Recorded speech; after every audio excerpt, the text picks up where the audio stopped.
Poďte si spolu dnes so mnou pripraviť tento skvelý rýchly recept na avokádové placky. Je to skvelé ako 10. olovrant alebo veľmi ľahká večera.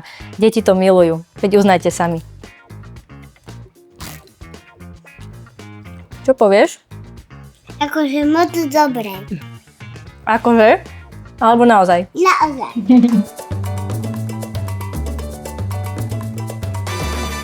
Ako prvé si pripravíme avokádové placky a budeme potrebovať avokádo, vajíčka, špaldovú múku, struhanú mozzarellu, soľ, bylinky a korenie. Tak môžeme ísť na to. Avokádo poupučíme vidličkou.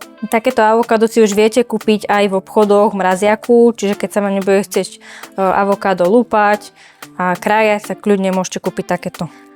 Keď vám to nepôjde s vidličkou, kľudne si pomôžte aj počítkom na zemiaky, ak máte ešte to avokádo také tvrdšie, nerozmrznuté.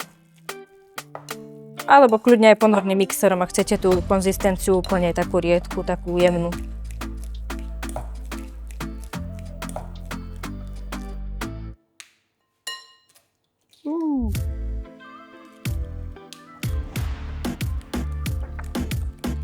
Pridáme soľ, korenie.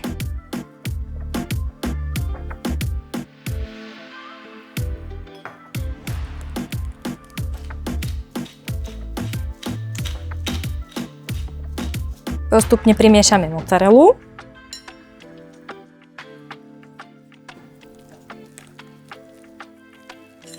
Pridáme ešte bazálku a oregano. Bazálky kľudne viac. Oregana len trošku.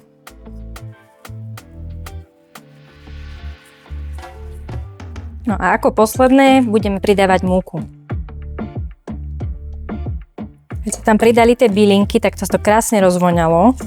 Verím tomu, že to bude krásne voňať, aj keď to budeme piecť.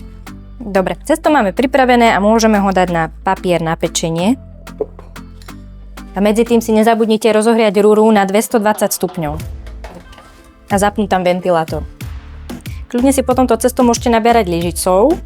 A mám odskúšané veľmi dobrý tip, že keď nastriekate trošku olivového oleja na papier na pečenie, tak sa potom tie placky lepšie dávajú dole z toho papiera.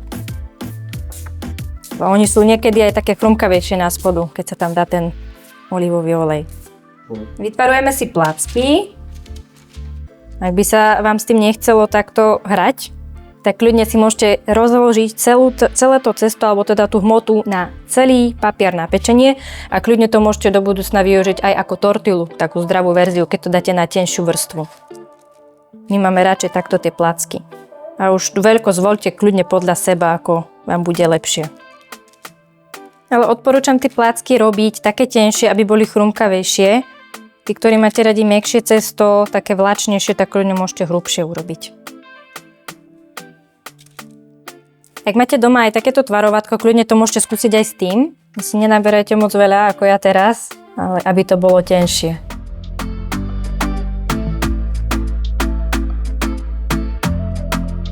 Tento recept väčšinou pečiem, ale dá sa to robiť aj na panvici, tak dnes si ukážem obidva spôsoby.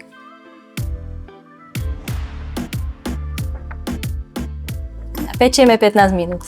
Do drezingu dáme grécky jogurt, horčicu, tatarskú omačku, xylitol a sojovú omačku. Ochutnáme, či to je dostatočne dochutené. Ňam. Potom k tomu dáme aj tie placky.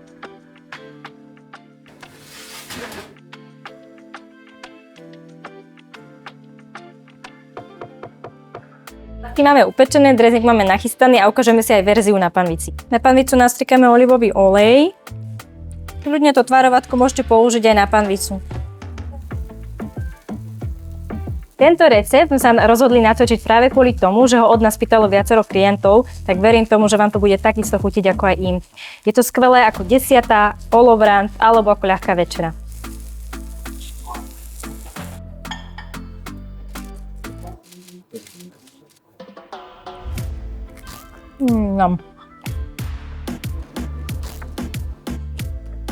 Čo povieš?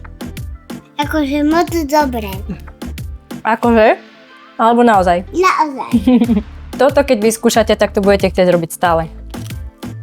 Ňam.